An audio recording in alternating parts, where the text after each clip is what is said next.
Olá, bom dia, tudo bem com você?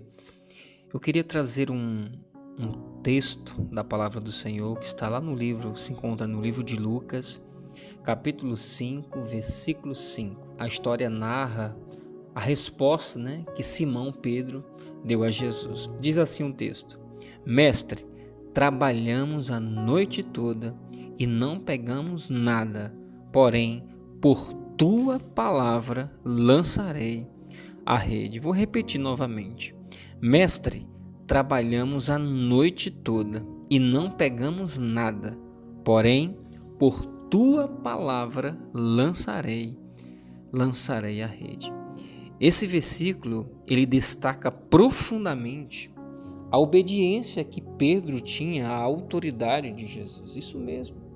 Era a obediência que Pedro creu na palavra de Jesus, Então, superando o cansaço, nesse dia, ele passou um dia anterior tentando pescar a noite inteira e sequer pegou um peixe, ele não pegou.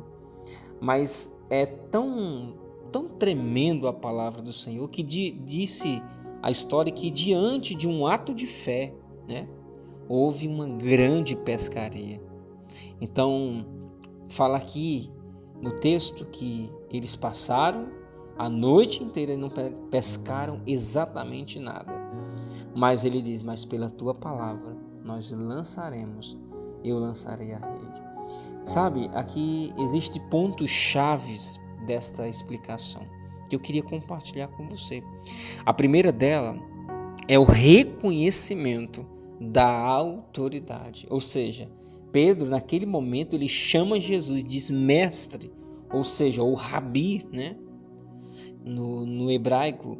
Então, demonstrando aqui, Pedro estava demonstrando um respeito e reconhecimento que a autoridade, estava sobre Jesus, mesmo ele sendo um pescador totalmente experiente. Então, não existia lógica, uma lógica profissional de pescar de dia após a noite, não existe lógica para isso.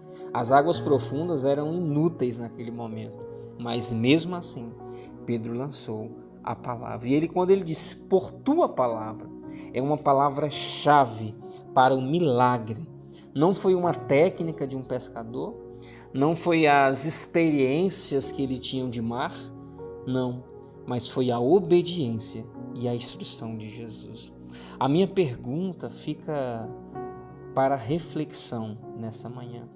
Será que você tem confiado na palavra que Jesus disse a você, que ele liberou essa palavra?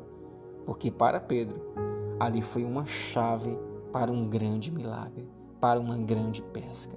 Então, a obediência, a confiança e a obediência na palavra do Senhor vão nos fazer colher grandes peixes. Que Deus te abençoe nessa manhã, no nome de Jesus.